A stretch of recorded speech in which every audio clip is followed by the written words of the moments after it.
ኢራን አንድ ሀሳብ ሰጥታ ነበር። እዚህ አካባቢ የሚንቀሳቀሱ ኃይሎች ምናልባትም በሆነ ሰበብ ደሴቶችን ወስዳሉ ብለው የሚያስቡ ካሉ መጠንቀቅ አለባቸው ብላ መግለጫ ሰጥታ ነበር። ውጭ ጉዳይ ሚኒስትራቸው ኢራን ሆርሙዝ እየከፈላችሁ ታልፋላችሁ ስትል የዓለም አቀፍ ሕግን የጣሰ ነው ሲሉ ነበር። ጦርነት ለውጥ አያመጣም ይላሉ። አሜሪካም ትላለች፣ ኢራንም ትላለች። ከዛ ተመልሰው ደቂቃ ይሞላም እነዚህ አካባቢዎች ላይ የሚሳኤል ናዳ ዓለማችን ስትመለከት ታድራለች። ሆርሙዝን እኛ እንቆጣጠረዋለን የሚሉት ኢራኖች በዚህ በሆርሙዝ ሰርጥ ነው የአሜሪካንና የእስራኤልን ጫና እየተቋቋሙ ያሉ። እነ ራሽያም ቢሆኑ እነ ቻይናም ቢሆኑ አዲስ የዓለም ስርዓት ያስፈልጋል ይላሉ። እንደዚህ ካሉም በኋላ ግን ዓለምን የምንመራው እኛ ነን። ሆርሙዝ ማለት ለኢራኖች አሜሪካን የሚታገሉበት የትግላቸው ሰይፍ በቃ የሰላው ጫፍ የመጨረሻው የሰላው ጫፍ ሆርሙዝ ነው። ጠቅላይ ሚኒስትር ቤንያሚን ኔታንያሁም የሆነ ፍንጥርጣሪውም ጭምር ወደኛ የሚመጣ ከሆነ ምላሻችን በጣም ኃይለኛ ከዚህ ቀደም ታይቶ የማያውቅ ነው። ስቲል የኢራን ችግር እስካልተፈታ ድረስ ጊዜ እየጠበቀ የሚፈነዳ ፈንጂ ነው። ጤና ይስጥልኝ ተመልካቾቻችን፣ የተለያዩ ዓለም አቀፋዊ ጉዳዮችን የምንዳስስበት ኤንቢሲ ዓለም አቀፍ ተጀምሯል። ዛሬም እንደወትሮው ትእዛዙ መሐመድና ቢኒያም ካሴ አብናችሁ ቆይታ የምናደርግ ይሆናሉ። ተመልካቾቻችን ከኛ ጋር ሆኑ። እንኳን ደህና መጣ። እንኳን ደህና ቆያችሁ ቢኒ። ሁሉ ሰላም እግዚአብሔር ይመስገን። ዓለም ላይ እንግዲህ በጣም በርካታ ጉዳዮች ተከስተዋል፣ ይፈጠራሉ። እኛም ደግሞ ወደ አዳዲስ ጉዳዮች ለመሄድ አስቸጋሪ ሁኔታዎች ይፈጠራሉና ተመልካቾቻችንን አብረን ይዘናቸው ስለመጣን በጉዳዮች ላይ በተለይም በመካከለኛው ምስራቅ ፖለቲካ ላይ እነሱም ከጉዳዩ ጋር ቅርበት አላቸው። እንደዚሁም ደግሞ ዓለም ሁሉም ነገር ትኩረቷ መካከለኛው ምስራቅ ላይ ነው። በዛ ላይ ደግሞ ቀጥተኛ ኢምፓክቱም በአፍሪካ ቀንድ ሀገራት ላይ ኢትዮጵያን ጨምሮ እየደረሰ ያለ ከዚህ ከሆርሙዝ ውጭም አንዳንድ ነገሮችም ስላሉ ከዛ አንጻር ፕላስ ደግሞ ዓለም አቀፉ ሁኔታ ምንድነው፣ ስርዓቱ አሁን ላይ ምንድነው ያለው፣ ምን እየመጣ ነው የሚለውንም ትኩረት ስለሚያደርግ ፕሮግራማችን እንደዚህ አይነት ነገሮች ላይ ብዙ ነገሮች ሀፕን ያደርጋሉ። ከዛ ውስጥ ግን ደግሞ ግዝፈቱ በተለያየ መለኪያ ለኛ ቅርብ የሆነውን እንወስዳለንና አሁንም መካከለኛው ምስራቅ ላይ እንቆያለን። ያ ማለት ሌሎች ዓለም ላይ ነገሮች አልተፈጠሩም በግዝፈት ደረጃ ማለት አይደለም። ግን እንግዲህ ያው ቀደም ሲል በገለጽኩበት መንገድ ነው በተደጋጋሚ እዚህ ጉዳይ ላይ እንትን የምንለው ሞር እንግዲህ ወደ አፍሪካ ቀንድ ፖለቲካም ወደ ቀይ ባህርም ወደ ህንድ ውቅያኖስም ያው እየተነካኩ በዚህ በበል መንደብ በኩል ያለው ነገርም አዳዲስ ነገሮች ስላሉ መጣበታለን ወደ ቀይ ባህር ፖለቲካ ጭምር። ይሄን እንግዲህ በብዙ ጊዜ እንላለን አይደለ? በማክሰኞ ለረቡዕ አልፎ አልፎ በአብዛኛው ደግሞ አርብ ለቅዳሜ እንደዚህ አይነት ነገሮች ይፈጠራሉና በተቃራኒው ባለፈው ለሁለት ቀናት የተወሰነ ጋብ ብሎ ሐሙስ ለአርብና አርብ ለቅዳሜ ትንሽ አፍታ ከተገኘ በኋላ በድጋሚ የአሜሪካው ማዕከላዊ ሴንትኮም ጥቃት ሰንዝሯል በኢራን ላይ። ኢራንም እንግዲህ ያው በርግጥ ሴንትኮምም ከዛ በፊት 3 መርከቦች ተመቱ በሚል ነው መነሻው እሱ ነው። ከዛ በተመሳይ ደግሞ ኢራንም እነዛው የፈረደባቸውን የገልፍ ሀገራት ስትመታቸው ነበርና ትንሽ ብዙ አስቸጋሪ ነገሮች አሉ። ምናልባት እንደው የፕሬዚዳንት ዶናልድ ትራምፕ ሆርሙዝ ላይ እየከፈላችሁ ታልፋላችሁ የሚል በርግጥ አሁን አቋማቸውን ቀይረውታል። ግን ይህን ማለታቸው እንደው ግን ምንድነው ሳናነሳው ማለፍ ምንም ቢቀይሩትም ባይቀይሩትም ግን ይህን አለ ማለፍ አይቻልም። ምክንያቱም እዛ ላይ ኢራንም እኔ ቆጣጠረዋለሁ ደን መክፈል አለባችሁ ካለች፣ አሜሪካም እኔ ቆጣጠረዋለሁ መክፈል አለባችሁ ካለች እነዚህ ሀገራት በእርግጥም የሚያወሩት ምንድነው የሚለው ጥያቄ ያስነሳልና ከዚህ ምንም እንኳን አቋማቸውን ቢቀያይሩትም ግን ዝም ብለው ያሉት ነገር ስላልሆነ ከዚህ እንነሳና እስቲ የተለያዩ ነገሮችን እናንሳ ወይም ደግሞ አዳዲስ ነገሮችም ካሉ እነሱን አንስተናቸው ምንገባ። ኦኬ ታንክ ዩ ቢኒ ስለጋበዝከኝ። እንግዲህ ይሄ የፕሬዚዳንት ዶናልድ ትራምፕ አቋም ጉዳይ አልጨበጥ እያለን እንኳን ለኛ ለተመልካቹ በዛው በአሜሪካ ካቢኔ ራሱ የሚናገሩት ነገር የተለያየ ሆኗል። አሁን የውጭ ጉዳይ ሚኒስትራቸው ኢራን ሆርሙዝ እየከፈላችሁ ታልፋላችሁ ስትል የዓለም አቀፍ ሕግን የጣሰ ነው ሲሉ ነበረ ከጥቂት ቀናት በፊት። የራሳቸው ደግሞ አለቃ ፕሬዚዳንት ዶናልድ ትራምፕ እኔ ያስከፍላለሁ ከእንግዲህ የሆርሙዝ ጠባቂ እኛ አሜሪካን እንሆናለን ብለዋል። በጣም የሚደንቅ ነገር ነው የተናገሩት። ግን ምክንያታቸው ለምን እንደዚህ ያደረጉ ብለን አናሊሲስ ለመስራት ብንሞክር በዋናነት እንግዲህ ሆርሙዝን እኛ እንቆጣጠረዋለን የሚሉት ኢራኖች በዚህ በሆርሙዝ ሰርጥ ነው የአሜሪካንና የእስራኤልን ጫና እየተቋቋሙ ያሉት። በቃ ምን ብለን መውሰድ እንችላለን? ሆርሙዝ ማለት ለኢራኖች አሜሪካን የሚታገሉበት የትግላቸው ሰይፍ በቃ የሰላው ጫፍ የመጨረሻው የሰላው ጫፍ ሆርሙዝ ነውና አሜሪካ ይሄንን እኛ እንቆጣጠረዋለን የሚሉት የኢራንን የመደራደሪያ አቅም የመደራደሪያ መሳሪያቸውን ከእጃቸው ለማስጣል ከእንግዲህ እናንተ አትቆጣጠሩትም እኛን የምንይዘው የሚሉት ለዚህ ነው። ኢራን የምትደራደርበትን ትልቅ አቅሟን ከእጇ ለመንጠቅ ከእጇ ለማስጣል ነው አንደኛው ምክንያት። ሁለተኛ ደግሞ ኢራን መደራደሪያ ይሄ ሌቨሬጅ ፓወሯን ካጣች ትዳከምና የበለጠ ቨልነረብል ትሆናለች። ወደ ምዕራባውያን ወደ አሜሪካ ወደ እስራኤል ፍላጎት ስቦ ለማምጣት እየተጠቀሙበት ያለ ስትራቴጂ ይመስላል ኢራኖቹ ባይቀበሉትም። በዛ ላይ ደግሞ ጥበቃ እንሰጣለን፣ መርከቦች ማለፍ ይችላሉ። ኢራኖች ዝግ ነው ብለዋል፣ አሜሪካ ግን ክፍት ነው እያለች ነው። ማለፍ ትችላላችሁ፣ ጥበቃ ፕሮቫይድ እናደርጋለን። ለዚህም ትናንት ከትናንት ወዲያ ክፈሉን ነበር የሚሉት። ትከፍላ እንዲያውም የሚያስደነግጥ ነው። የሚያልፈው መርከብ ሁሉ የጭነቱን 20% ይከፍላል፣ ለአሜሪካ ይከፍላል የሚል ነበር። ትናንት ደግሞ ስንሰማቸው እንዲህ ከሚሆን የገልፍ ሀገራትም እንግዲህ የገልፍ ሀገራትም አፒዝ እያደረጓቸው ነው ማለት ነው ፕሬዚዳንት ዶናልድ ትራምፕን። እንዲህ ክፍያ ከምትጠይቁን ዩናይትድ ስቴትስ ውስጥ ሲግኒፊካንት ኢንቨስት እናርግ አሉኝ። ስለዚህ እንዲያውም ሳስበው በቃ ይሄኛው ይሻላል ብዬ ወደዚህ ዞር ያለው እያሉ ነው። እና በቃ ጭፍን ያለ አሜሪካ ፈርስት የአሜሪካን ጥቅም ብቻ ፍለጋ እና ይሄ ደግሞ የመካከለኛው ምስራቅ ሀገራትንም አይጠቅምም።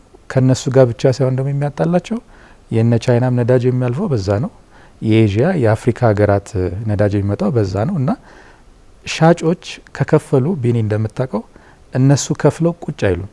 ሄዶ ከስተመሩ ላይ ያርፋል። እና የዜጎች ላይ የኢንፍሌሽን የኑሮ ጫና ሄዶ መፍጠሩ አይቀርም።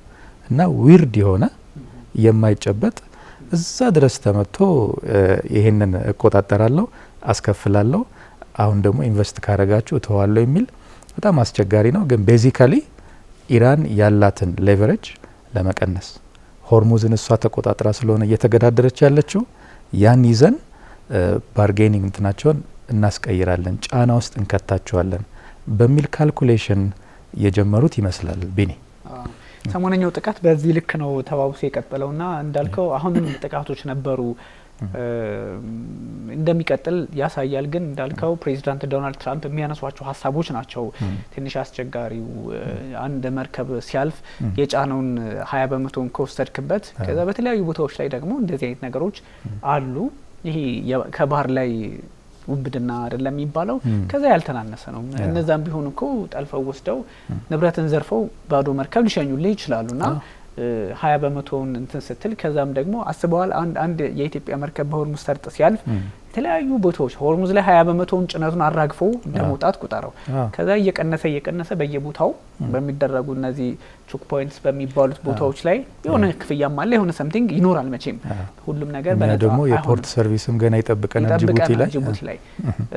ለዛም እኮ ነው አሁን ወደ ቀይ ባህር ጉዳይም ይሄ ነገር የመምጣቱ ሁኔታዎች እየተረጋገጠ የመጣው ከሁቲዎች አንጻርም ስለምናነሳዋለን ተመልካቾቻችንም ኤክስፔክት ስለሚያደርጉና ትንሽ አስቸጋሪ ነው። በጣም የሚገርመው ትራምፕ በዚህ ጦርነት ላይ ብዙ የአቋም ለውጥ ሲያደርጉ ደግሞ በጣም ተከታታይነት ባለው አይደለም።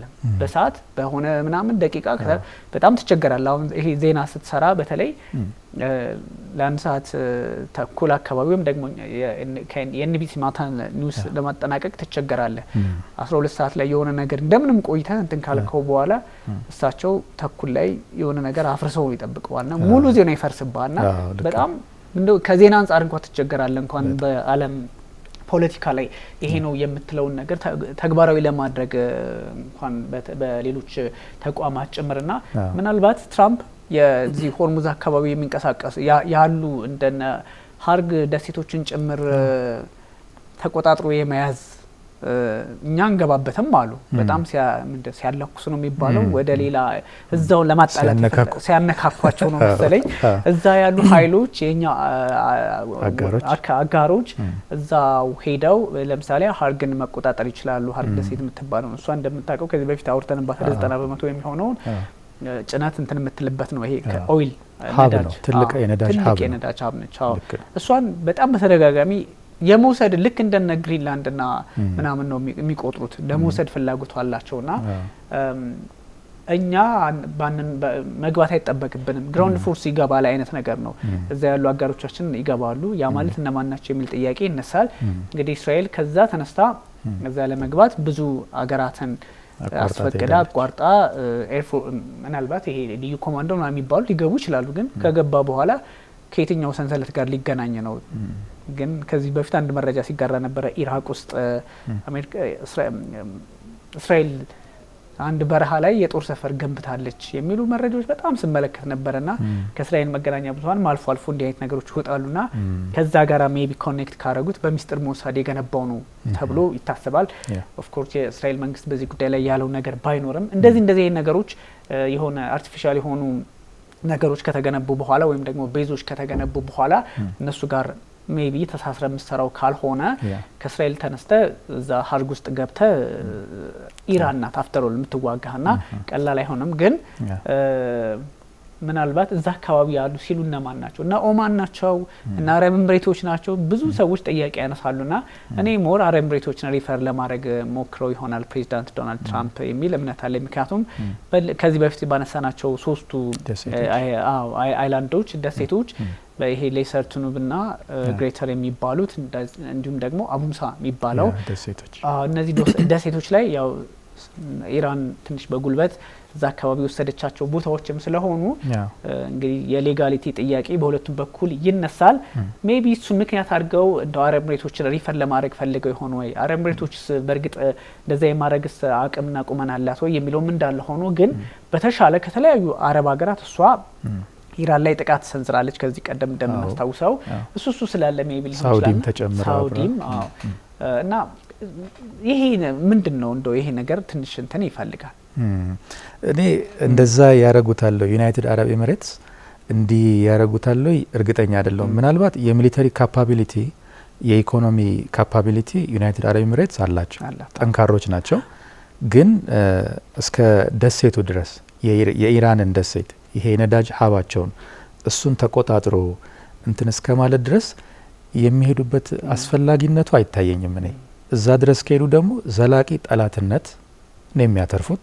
ጭራሽ ደግሞ ኢራን ውስጥ ላለው አድሚኒስትሬሽን ከፍተኛ የሆነ ህዝባዊ ድጋፍ ነው እና እንደ አይነት ህዝባዊ ድጋፍ ሲኖር ደግሞ ትግላቸውን የኢራንን ትግል አሁን ካለበት የበለጠ ፍትሃዊ ትግል ያደረገውና ከገልፍ ሀገራት ጋር ቁርሾ እየተባባሰ ሊሄድ ይችላል እና እዛ ድረስ ከመሄድ ይልቅ ምናልባት የሚሊተሪ ቤዞችን አታክ በማድረግ ሆርሙዝ ስትሬት ሴፍ እንዲሆን ከዛ አንጻር ሊያግዙ ይችላሉ እንጂ እግረኛ ወታደር አስገብተው የኢራንን ቴሪቶሪ ዩናይትድ አረብ ኤሚሬትስ ወይም ሌሎቹ ያረጉታል ብዬ እርግጠኛ አይደለሁም። አይመስለኝም ቢኒ። አይ እንደው እሳቸውም ያሉት አሳንሶ ለማየት አሳንሰው እንደው ምስሉን ለመፍጠር ፈልገው ነው የሚመስለኝ። ዳይኩር ነው ያሉት ይችላሉ ነው እኛ አይጠበቅብንም እዛ ያሉትን ሊፈጽሙት ይችላል። እንደዛ አይነት እንድምታ ያለው ሀሳብ ነው እኔም የወሰድኩት እንጂ አረብ ኤሚሬቶች አሜሪካና እስራኤልን እኮ በደንብ እየተፋለመች ያለች ሀገር ናት ኢራን። አረብ ኤሚሬቶችም እንዲህ አይነት ጣጣ ውስጥ መግባት የምትፈልግ አይመስለኝም። ምክንያቱም ኢኮኖሚዋንም ሁሏንም ያዝ አድርጋ መበልጸግም ትፈልጋለች። ኦፍ ኮርስ እድሉን ብታገኝ ኢራንን አውዳድማ ሱፐር ፓወር መሆን ትፈልጋለች። ኢራን ብጠፋ ወይም ደግሞ ከፍተኛ ጉዳት ቢደርስባት ከሚፈልጉ የገልፍ ሀገራት መካከል በቀደሞቹ ደሴቶችና በተለያዩ ምክንያቶች አንደኛዋ አረብ ኤሚሬቶች ናት። ይሄን ያልኩ ትእዛዙ ትራምፕ እንደዚህ ሲሉ የኛ አጋሮች በቀላሉ ሊይዟቸው ይችላሉ ሀርግ ውስጥም ገብተው ምናምን የሚል ሀሳብ ሲሰጡ እንደው ማን ሊሆን ይችላል የሚል ሀሳብ ሳነሳ እስራኤል እዛው ቢሆን ብትሆን ኖሮ ምንድነው የሚባለው በቃ ሰርጉ ምላሽ ነው የሚሆንላት በደስታ የማረግም ከአቅም አንጻር እንደዚህ አይነት ነገሮች ሊፈጠር ይችላል። ግን እስራኤል ደግሞ ከሜዲትራኒያን ጫፍ ተነስታ እንግዲህ እስከዚህ እስክትመጣ ድረስ ብዙ ሀገራት አሉ። እነሱን ማስፈቀድ ሊፈቅዱ ቢችሉም እንኳን ዋናው ጦር ጋር የተሳሰረ እግረኛ ከሆነ እንደዚህ አይነት ነገር ሊኖር ይችላል። አርቲፊሻል ቤዞችን መገንባትም ቢሆን የሰቀቀን ነው ሊሆን የሚችለው በሚስጥር ነው እና ላይሆን ይችላል። ከዛም በስመለከት ከቅርበትም ካለው ነገር ከዚህ ቀደምም ደግሞ ኢራን አንድ ሀሳብ ሰጥታ ነበረ። እዚህ አካባቢ የሚንቀሳቀሱ ኃይሎች ምናልባትም በሆነ ሰበብ ደሴቶችን ወስዳሉ ብለው የሚያስቡ ካሉ መጠንቀቅ አለባቸው ብላ መግለጫ ሰጥታ ነበረ። ንግግር ለዩኤኢ ትመስላለች። ኦፍ ኮርስ ናት። እሱን እንትን ስትል ትራምፕ እንዲህ ቢሉ ማን ሊያደርግ ይችላል ካለው የፖለቲካ ፍላጎትና ከቅርበት ከብዙ አማራጮች አንጻር አረመኔቶች ልትሆን ትችላለች ከሚል አንጻር ነው። ምክንያቱም እነዚህ ደሴቶች ናቸው። ባለፈውም በጣም እነዚህ ያልተመቱበት ጊዜ ይሄ ባንዳር አባስ የሚባለው እነ ሲሪግ እነ ጋሽም እነዚህ ሁሌ ለመመታት የተመቹ ናቸው። ኦፍ ኮርስ እዛው አፍንጫቸው ላይ ስለሆኑ ነው እዚሁ ሆርሙዝ ላይና እነሱ ነገሮች አስቸጋሪ ናቸው። ግን የሚገርምህ ሁለቱም ትንሽ አስቸጋሪ የሚያደርገው ትራምፕ ደሴቶችን መቆጣጠር ሲባል በሆርሙዝ ላይ የትኛውም ኃይል መተላለፍ ይችላል፣ መርከቦች መተላለፍ ይችላሉ ከኢራን ውጪ ካሉ በኋላ የኢራን እዛ አካባቢ ያሉ እንደ ቅድም ያየናቸው ደሴቶች ዝግ እንዲሆኑ ወይም ደግሞ ልክ በቁጥጥር ስር እንዲሆኑና በከበባ ውስጥ እንዲሆኑ ትዕዛዝ ከማስተላለፍ ደርሷልና ላያስኬዳቸው ይችላል ካለው ሁኔታ። ግን በሁለቱም በኩል ፖዚቲቭ ነገር ትሰማለህ። ጦርነት ለውጥ አያመጣም ይላሉ። አሜሪካም ትላለች፣ ኢራንም ትላለች። ከዛ ተመልሰው ደቂቃ አይሞላም እነዚህ አካባቢዎች ላይ የሚሳኤል ናዳ አለማችን ስትመለከት ታድራለች። እንዲያውም በጣም አደገኛ ጥቃት ነው የምንመለከተውና ምንድን ነው የሚያሳየው ይሄ ነገር? ያለምንም እንደው ያረጋ ነገር ነው የሚያሳየውና ምንድን ነው የሚያሳየው የሚለው ብናየው ይሄው ልብኔ ፖለቲካዊ አለመግባባት በፖለቲካዊ መፍትሄ ብቻ ነው በፈር የሚይዘው። በጉልበት የመጣን ነገር ምናልባት በጉልበት ተመልሰዋል። አሁን የኢራንና የዩናይትድ ስቴትስ የኢራንና የእስራኤል አለመግባባት ፖለቲካሊ አለመግባባት ነው። ቁጭ ብሎ በጋራ ተጠቃሚነት መርህ የሚፈታ እንጂ በጉልበት እንደማይሆን ይኸው ወራት አየን እኮ። ብዙ አመራሮች እየሞቱ የሰው ህይወት ይጠፋል፣ ንብረት ይወድማል፣ ችግሩ የበለጠ እየተወሳሰበ ቂም የበለጠ ስር እየሰደደ ይሄዳል እንጂ ይሄ ጉዳይ በጉልበት እንደማይፈታ በተደጋጋሚ አየን። ግን የተወሰነች ሰበብ እየተፈለገ ወደ ጦርነት ተመልሶ የመግባት ነገር አለ። ምክንያቶቹ ምንድናቸው ሲባል እንግዲህ አንደኛ ቅድም ያልኩ በጦርነት የማይፈታን ነገር በጦርነት ለመፍታት ዩናይትድ ስቴትስ እና አጋሮቿ ጥረት እያደረጉ ነው። እንዴት አመለካከታቸው መቼ እንደሚያስተካክሉ እርግጠኛ አይደለሁም። የው ኢራኖች ዊዝስታንድ እያደረጉ ነው። ብዙ ውርጅብኝ እየወረደባቸው እነሱም ምላሽ እየሰጡ የጥቃት ሬዲየሳቸውን እያሰፉ ቀጥለዋል። መርከቦችም ደግሞ ስጋት ካለ የኢንሹራንስ ካምፓኒዎች የመርከብ ባለቤቶች በዛ ማለፋቸውን ስለሚቀንሱ ጣጣው ለዓለም ኢኮኖሚ እየተረፈ ነው። ይሄ በጉልበት አይፈታም፣ በውይይት ነው። ይሄን ፖይንት ሚስ አድርገውት ደና የተጀመረው ሜሞራንደም ኦፍ አንደርስታንዲንግ ደና እየሄደ የነበረውን ቴክኒካል ድርድር ችግር ውስጥ እየከተቱት ነው። ፖለቲካል ነው፣ ፖለቲካሊ መፍታት አለባቸው። ይሄን ሚስ ስላደረጉ በአሜሪካ በኩል አሁን 3 መርከቦችን ኢራን ስለመታች የተባለው የኢራንም እኮ መነሻ አለ። ለምን እነዛ መርከቦች መጡ ሲባል በሜሞራንደም ኦፍ አንደርስታንዲንጉ የሚያልፉበት የተዘጋጀላቸው መስመር አለ። ከዛ ዲቬት ያደርጋሉ። ከዛ እየወጡ ወደ ኦማን ባህር እየተጠጉ ሌላ ነገር ውስጥ እየከተቷቸው ነውና ድርድራችን እስኪያልቅ ድረስ በታዘዛችሁት መሰረት እለፉ ሲባል እምቢ ይላሉ እና የማስጠንቀቂያ ተኩስ ሲተኩሱ ነው እንግዲህ እየተጀመረ ያለው። በጦርነት የማይፈታን ነገር በጦርነት ለመፍታት የሚያደርጉት ጥረት ነው እንግዲህ ሚኒንግለስ የሚመስል መጠቃቃት የምናይበት አንደኛ። ሁለተኛ ይሄ የዓለም ስርዓቱ ራሱ የመቀየሪያ አንድ ማኒፌስቴሽን ነው ብለን ነበር ደጋግመን። አሁን በ1990ዎቹ አካባቢ ቢሆን ኢራን ዚስ ማች እንትላትል ትችላለች ነው እርግጠኛ መሆን ባንችልም። የዩናይትድ ስቴትስ ዩኒፖላር ዓለም ነበረች። ትልቅ እርምጃ እየወሰዱ ይሳካ ነበር። አሁን ግን የአውሮፓውያን ብቻ ሳይሆን ፍላጎት የሌሎችን ፍላጎት አለ። ኢራንም እኛም ኢንተረስት አለን፣ ቻይናዎችም ከኋላ ራሻዎችም ከኋላ። እንዲህ አይነት ነገር ስላለ የዩኒፖላሩ ወደ መልታይፖላር መቀየር አንድ ማኒፌስቴሽን ሊሆን ይችላል። በቃ ዛሬ ቆመ ስትል ይጠቃቃሉ፣ ነገ ደግሞ ምላሽ አለ። ልክ አሁን አሜሪካ ቬንዙዌላ ሄዳ እርምጃ ስትወስድ ምንም ምላሽ የለም። በቃ ጸጥ የሚመስል ነገር አለ። ይሄ ኢኩዌዥን ኢራን ላይ አልተደገመም እና ወደዚህኛው አካባቢ ያኛው ኢን ዘ አሜሪካስ ያ ዌስተርን ሄሚስፌር እንደ አሜሪካ እንዳሻት ብትሆን የመታገስ ነገር አለ። ወደ ሌላው ዓለም ላይ ግን እኛም ኢንተረስት አለን የሚሉ ስላሉ ዩኒፖላር ወርልድ ኦርደር ወደ መልታይ ፖላር መቀየሩን ማኒፌስት ያደርጋል። ሌላው ደግሞ እንግዲህ በተደጋጋሚ አንስተናል፣ ኢንተርናሽናል ኦርጋናይዜሽንስ አሉ። እነዚህ ኢንተርናሽናል ኦርጋናይዜሽንስ ግን አባላቶቹ በሚፈቅዱላቸው ልክ አባል ሀገራቱ ያላቸውን ኮሚትመንት ታይቶ ስራ ይሰራሉ እንጂ አባሎቹ እምቢ ካሏቸው ምንም ማድረግ አይችሉም። ዩናይትድ ስቴትስን የምታክል ትልቅ ሀያል ሀገር ዩናይትድ ኔሽን ሊገታት አይችልም። ኢራቅ ላይ እንግዲህ ሴኩሪቲ ካውንስል ሳይስማማ ነው ኢራቅ ሄደው የተመቱትና እንትን ማድረግ አልቻሉም፣ መቆጣጠር አልቻሉም። ቢኮዝ እዛ ውስጥ ያሉ ዩናይትድ ኔሽን ውስጥ ያሉ ሀገራት ስላልፈቀዱላቸው ፕሮፐርሊ ፋንክሽን እንዲያደርጉ ስላልፈቀዱላቸው እና ኢንተርናሽናል ኦርጋናይዜሽን ስለማይሰሩ በደንብ ይሄ ወርልድ ኦርደሩ እየተቀየረ መምጣቱ እና ደግሞ ይሄ ችግሩ በዛ ደግሞ በሆርሙዝ ብቻ አላበቃ አለቢኔ ወደ በኋላ እናየዋለን እንጂ በዛ የጀመረው ነገር ወደዚህ ወደ ባቤል መንደብም መጣ። ሆርሙዝ እንዲህ እያመሰን አሁን ከዛሬ 3-4 ሳምንት በፊት እንደው ነዳጅ ወደ 70 በበርሜል ወደ $70 ዝቅ ብሎ ሁሉም ደስ ብሎት ነበር። አሁን ደግሞ ወደ 87 ነው ስንት ነው የገባው? እስከ 9% ከፍ እንዳለ ከፍ አለ። እንግዲህ ትናንትና እንደዚህ ስታው 87 88 እየደረሰ መጣ እና ይሄ በዓለም አቀፍ ደረጃ ነው ችግር ያለው። ሆርሙዝ መዘጋቱ ደግሞ ደጋግመን ብለነዋል። ይሄ የግብርና ግብአቶችንም እንቅፋት ስለሚፈጥር ዘርፈ ብዙ ችግር ያመጣል። እሱ እንቅፋት ሆኖ ራስ ምታት ሆኖ እያለ የሱኛው ደግሞ ኢፌክት ወደ ባቤል መንደብ የሚመጣ ከሆነ ሌላ ደግሞ ኢኮኖሚያዊ ጫና ውስጥ ይከተናል። እና እነዚህ ምክንያቶች ናቸው ሚኒንግለስ የሚመስል መተኳኮስ። አሜሪካን ብታጠቃ ኢራንም ምላሽ ትሰጣለች። ይኸው በተደጋጋሚ ምላሽ እየሰጡ ነው እነሱ። ይህን ጉዳይ በጉልበት ሳይሆን በተጀመረው ሜሞራንደም ኦፍ አንደርስታንዲንግ ፈር ማስያዝ ያ ነው ሞር ሚኒንግፉል የሚመስለው ቢኒ። በጣም ይሄ ቲት ፎር ታት የሚባለው ነገር እንዴት አደገኛ እንደሆነ ያሳዩን እነዚህ ኃይላት ናቸው። ያስታውቃል።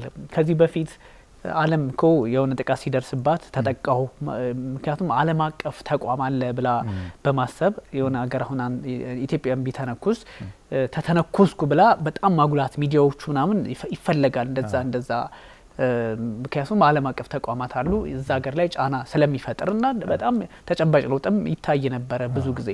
አሁን ግን ዓለም አቀፉ ተቋም ተብሎ ተመታው ሚለውን ከማጉላት ይልቅ መታው ሚለው ነውና በጣም ቲት ፎር ታት የሚባለው ነገር በእነዚህ ሁለት ሀገራት ይሆነ ዓለም ይሄ ያለው ስርዓት በህግ ከማመን ወደ ጉልበት ማመን በትክክል የዞረችበት ነው የሚያሳየው። ምክንያቱም ኢራን እንደተመታች ወዲያውኑ አጸፋ ሰጣለሁ ትላለች። ጉዳት ኢቭን ባታደርስ እንኳን ወደ 5 የገልፍ ሀገራት ተኩስኩ ትላለች። ተኩሳለች ኦብቪየስሊ እንደዛ የሚባለው እንደ በፊቱ ቢሆን እኮ ጥቃት ሲደርስ እስራኤል ለምሳሌ ጥቃት ስታደርስ በፊት ዝም ነው የምትለው። ኦፍ ኮርስ አሁንም እንደዛ ነው የምታደርገው። ዝም የምትለው ምንድነው ዓለም አቀፍ ጫና እንዳይፈጠር ወይም ደግሞ የዓለም አቀፉ ማህበረሰብ ትንሽ በግንዛቤ ደረጃ የሆነ ጫና እንዳይፈጥር ከማሰብ ነው። አሁን ግን ለሚደርሱ ጥቃቶች ሁሉ እኔ ጉልበተኛ ነኝ አሳዩዋቸው ነውና በእርግጥም ዓለም ወደ ሆነ ዘመን ተመልሳለች የጉልበተኞች መሆኗን ያሳያል። በቃ ምክንያቱም አንተ ስትመታኝ መምታትህን ማሳወቅ ነው የምትፈልገው እንጂ እንደ በፊቱ ወንጀለኛ ተብለ የሆነ ነገር ጥያቄ ውስጥ ለመግባት ሪስፖንሲቢሊቲ ወስዳለው በሚል ስጋት ምክንያት ራስን አደብቅም። አሁን ቦልድሊ መታው ደበደብኩ እንዴ ምናምን ነገር ነውና በጣም አስቸጋሪ ነው። በእርግጥ ኢራን ያው አንዳንዴ እንትን ፉትቦል ይመስላችኋል እንጂ አንዳንድ ሰዎች ይሄ 1-5 ወይ ምናምን እንደዚህ አይነት የሆነ ጥቃት ውስጥ ገባው የሚል ትንታኔ አንድ ኢራን ለ5 እስከ የሆነ ጊዜ ደግሞ 7 ሀገር አድርሶት ነበር። ኦፍ ኮርስ ነው በእርግጥ ሁሉም ሀገር እንግዲህ ምናልባት ሳውዲ አረቢያና ዩናይትድ አረብ ኤሚሬት እንዳልነው ካልተሳተፉ በስተቀር ሁሉም ሲመታ ቀኝን ግራን ሲመታ ቀኝን ስጠው አይነት ነገር ነው ዘመነው የሚሉት ገልፎቹና ያን የሚያደርጉበት ምክንያት አላቸው። ኦፍ ኮርስ መታገስ ኢራንና እነሱ ያሉበት የኢኮኖሚ ደረጃ ይለያያል።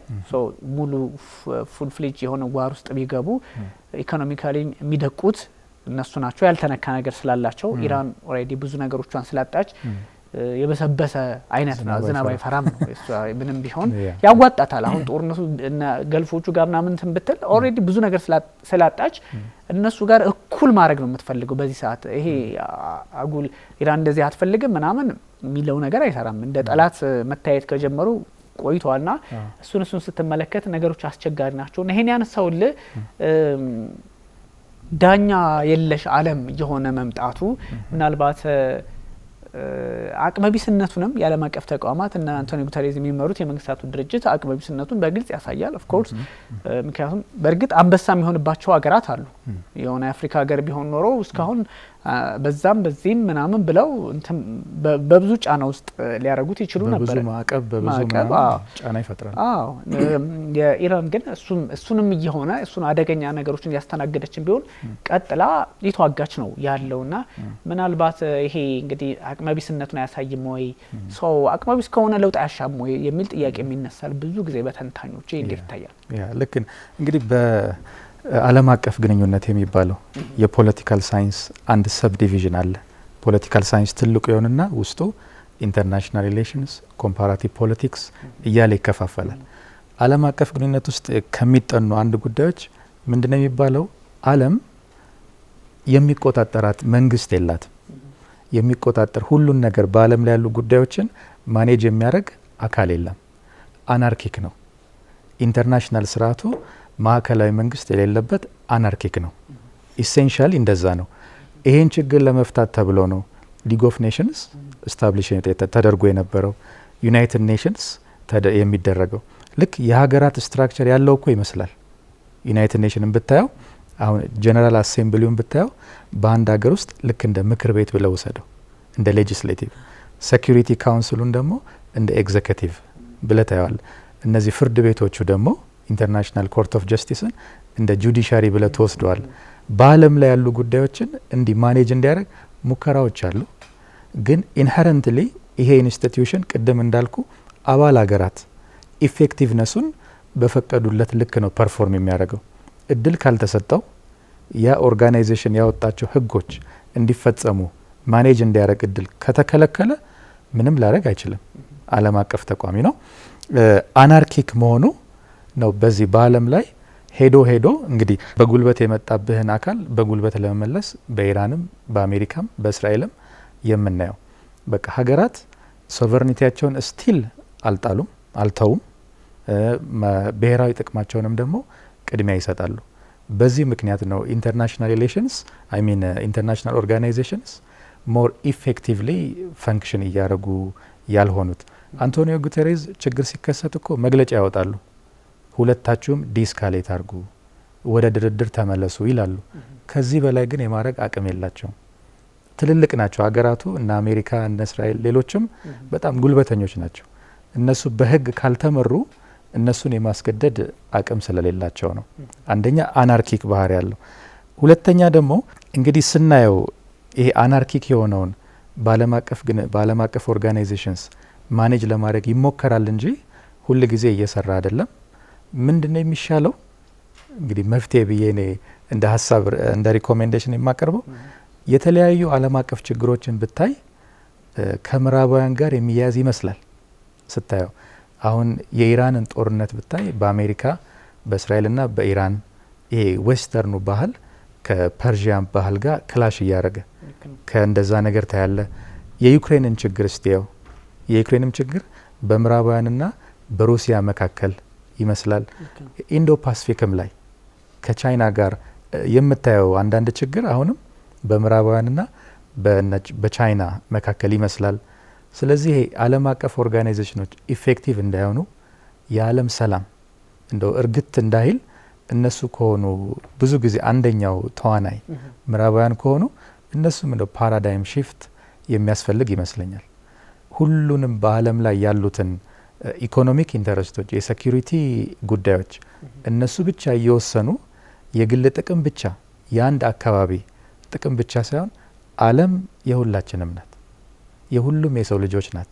እንኳን የሰው ልጆች የሌሎችም እንስሳት የሌሎችም አትክልት ስፍራ ናት። ከቀልባችን ብንሆን እንደዛ ነውና ምዕራባውያን ፓራዳይም ሺፍት ቢያደርጉ ከኢራን ጋር ኢንጌጅ ሲያደርጉ በጋራ ጥቅም፣ ምዕራባውያን ከሩሲያም ጋር ኢንጌጅ ሲያደርጉ በጋራ ጥቅም፣ ከቻይናም ጋር ኢንጌጅ ሲያደርጉ በጉልበት ሳይሆን በጋራ ጥቅም እያደረጉት መሄድ ይኖርባቸዋል።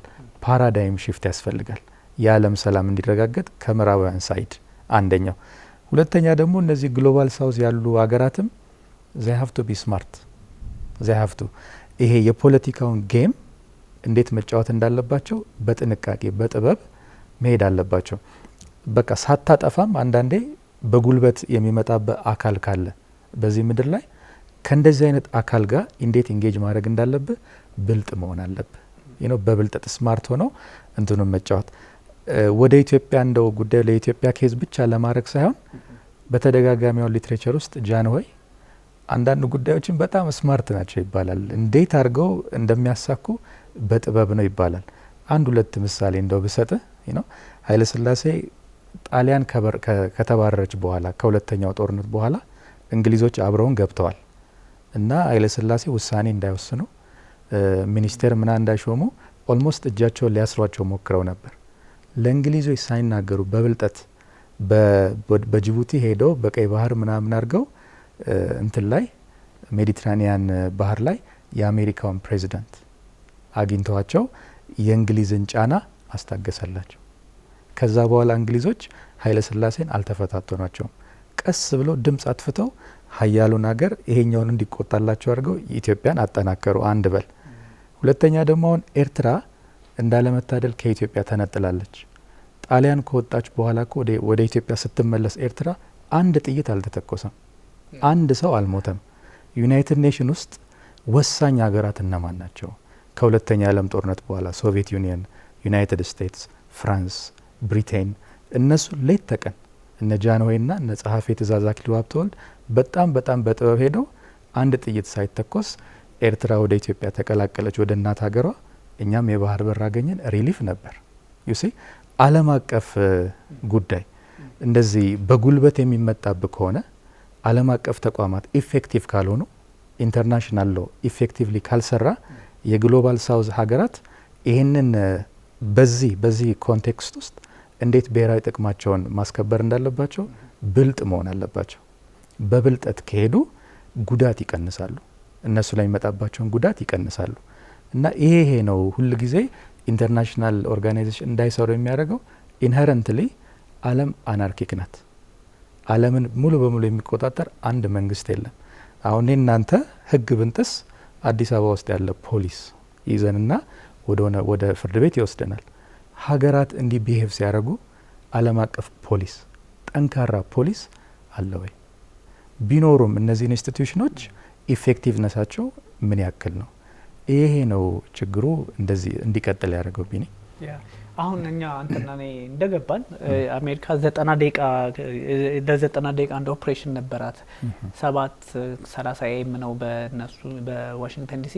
እንዲህ በእኛው 8 ሰዓት ተኩል አካባቢ ምናምን ወይም ቀደም ብሎ የተጀመረ ነውና ኤኒዌይ 90 ደቂቃ ላይ በ90 ደቂቃ አንድ ሰዓት ተኩል አይደለ እሱ ላይ የተጠናቀቀ አንድ ዘመቻ። አሁን እኛ እንኳን ይሄን ስንወያይ የመጨረሻው ላይ 90 ደቂቃ የደረሰ ለ90 ደቂቃ ላይ ዘመቻ ነበራቸውና እሱ ቦታ ላይ ከተመቱት ቦታዎች መካከል ቅድም ካነሳናቸው ይሄ ግሬተር ቱኑብ የሚባለው አንደኛው ተመቷል። ብዙ ሚሳኤል ወይ ምናምን ሳይቶችም ናቸው ጭምር ተብሎ ስለሚታሰብና አንዳንድ አዝማሚያዎች አስቸጋሪ እንደሆኑ ይጠቁማልና ትንሽ ፈታኝ ነው። ጥሩ ሀሳብ ነው ያነሳው። ምክንያቱም አንዳንዴ እንግዲህ እንደዚህ አይነት ተቋማት ላይ ማን አለ በምን መንገድ መስራት አለ ያስፈልጋል ተብሎ የሚወሰደውም ከዚህ አንጻር ነውና ብዙ ሀገራት ኢትዮጵያም በዚህ ትነሳለች። በነገራችን ላይ ዲፕሎማሲዋን በሁሉም አቅጣጫ እየተመለከተች የምትሄድ ሀገር ናት። ኦፍ ኮርስ ይሄ ምክንያቱም ካፒታሊዝሙም ውስጥ ወይም ደግሞ ከምዕራቡም ጋር በመሆን እነ ሶቪየቶች ጋር ይሄ በተወሰነ ሶሻሉም ጋር በመሆን እንደዚህ ብዙም ሁለቱም ጋር ገብተን ወጥተናልና ከሶቪየት መፍረስ በኋላ በግጥ ከሁሉም ጋር መስራት አይነት አቋም አለን። ኦፍ ኮርስ አሁን ደግሞ ግልጽ የሆነው አካሄዳችን ከገልፎቹም ከፋርሱም ከሁሉም ጋር እንደዚሁም ደግሞ ከምዕራቡም ከምስራቁም ጋር አብሮ የመስራት አዝማም ያለውና አገራት ፕራግማቲክ ነው እና አገራት በዛ ልክ ነው። ይሄ ካልሆነማ ትንሽ የሚባለውም ሁሉም እንደፈለገ የሚሆንባት ወይም ደግሞ በአቅሙ ልክ የሚያዋጣባት ዓለም ትፈጠራለች። ኒው ወርልድ ኦርደር የሚባለው ላይኖር ይችላል የሚለውን ነገር አያሳካም። ምክንያቱም እነ ራሽያም ቢሆኑ እነ ቻይናም ቢሆኑ አዲስ የዓለም ስርዓት ያስፈልጋል ይላሉ። እንደዚህ ካሉም በኋላ ግን ዓለምን ምንመራው እኛ ነን የሚሉ ከሆነ ይሄ አዲስ የዓለም ስርዓት ሳይሆን የተለመደ አካሄድ የሀገር ስም ብቻ የቀየረ ነው የሚሆነው። ከአሜሪካ ወደ ሩሲያ ኦፍ ኮርስ በቀላሉ መሄድ አይደለም። አሜሪካ እንደው ትራምፕም ኖሩም አልኖሩም በቀላሉ እንደዚህ የምታስመራው አይነት ላይሆን ይችላል። ሜቢ እነ ቻይና ግን ሁለንተናዊ አካሄድ ላይ ናቸው። ጦራቸውም እየበረታ ነው፣ ኢኮኖሚያቸውም እየበረታ ነው። ሀብታቸውም እንደምታውቀው ነው። ምንም እንኳን ሩሲያ በተፈጥሮ ሀብቷ ባላት ነገር የምትታወቅ ቢሆንምና አገራት አካሄዳቸው አንተ እንዳልከው ስማርትሊ ከሆነ በዚህም በዛም ያለውን እያዩ ለሁሉም በጎ ነው እንጂ አንዱ ጋር ተለጥፎ አንዱን ብቻ ለምሳሌ አሁን አንዳንድ አፍሪካ ሀገራትን ትመለከታለህ። የምዕራቡን ዓለም በጣም ማየት የማይፈልግ ይሆንና ወደ ሆነ አቅጣጫ ይሄዳል። ያኛው ግን ለዚህኛው አዲስ ዓለም ስርዓት አስተዋጽኦ ምን ያህል ነው? አስተዋጽኦ አለ ኦፍ ኮርስ። ያንዱን ኃይል ተጽዕኖ ስትቀንስ ሌላው ሲመጣ የሆነች ቫኪዩም አለች። በዛች ልክ የሚገባ ኃይል ዓለምን ሊያረጋጋ ይችላል። ወይም ደግሞ በጎ አስተዋጽኦ ለአዲስ የዓለም ስርዓት ምናምን ልንለው እንችላለን። ግን ደግሞ የኢትዮጵያውን አይነት አካሄድ የሚከተሉ በጣም ይሄ ሚድል ፓወር አገራት አሉ እና እሱ ነው የሚያዋጣውና አገራት እንዲህ እያደረጉ ዓለምን መታደግ ካልቻሉ አሁንም በጉልበት ነው። ምክንያቱም እነ ኪም ኢልሱንግ የሰሜን ኮሪያ መስራች ወይም ደግሞ የኪም ጆንግ አሁን ያሉት አያታቸው ያ ኪም ጆንግ ኢል ናቸው አይደለ? አባት ያው ጆንግ እንትን አሁን ናቸው። አሁን ኪም ጆንግ ኡን ኪም ጆንግ ኢል ከዛ ኪም ኢልሱንግ ከልጅ ወደ አያት ከዛ ደግሞ አሁን ልጃቸው ሴት ልጃቸው ብዙ ጊዜ አብረው ተከለች ተብሎ ይታሰባል። እንግዲህ ዊዶንት ነው ጊዜ ያሳየናል። እህታቸው ነበረ ሲባል የነበረው ግን አካሄዱ ትንሽ ተለያየባቸው መሰል። ኪም ጆንግ ኡን በእርግጥ ልጃቸው እንደሚያደርጓቸው ይነገራል። በትንሽ አመታት ውስጥ የሚለይ ይሆናል። እሱ እንዳለ ሆኖ አካሄዶች ሁሉ አሁን የሰሜን ኮሪያን ያኔ 90ዎቹ ላይ ምናምን በሰላም እንደዚህ አስታግሰው በሰላም ኒውክሌር እንዳትታጠቅ ቢያደርጓት ዓለም እንደዚህም ሰሜን ኮሪያን አትፈራትም። አሜሪካም ደግሞ ልክ እንደ ኢራን ገብታ ጥቃት ተሰነዝርባት ነበረ። እርምጃ ለመውሰድም ይመች ነበር። አሁን አይሞክሩትም። ኢትስ ቱ ሌት በቃ አለፈ። ኢራንም እሱን ጊዜ በድርድር አጉል ዓለም አቀፍ ተቋማትን በማመን አሳለፍኩት የሚል የሚጸጸቱ ወጣት ትውልድ ተፈጥረዋል። ምክንያቱም ያ ቢኖረን ኖሮ ማንም ገብቶ አይመታንም፣ አንዱን ልንተኩሰው ይተኩሳሉ ብለው ስጋት ይፈጠርባቸው ነበር የሚል የሆነ ትውልድ ተፈጠረ እና አየህ አካሄዱ ሁሉ የጉልበት እየሆነ በመጣ ሰዓት ይሄ አዲስ የዓለም ስርዓት ሰላማዊ የሆነ ሁሉንም አካታች ሆኖ የሚለው ይቀርና አንደኛው ብቻ ፈርጣማው የሚመራው አይነት ስሜት እየተሰማው ሲመጣ ሁሉም በየጥጉ የቤት ስራውን የወታደር እያደረገው ይሄዳልና ትንሽ አስቸጋሪ ያደርጋልና ጥሩ ሀሳብ ነው ከእኛም ጉዳይ ጋር ያነሳው።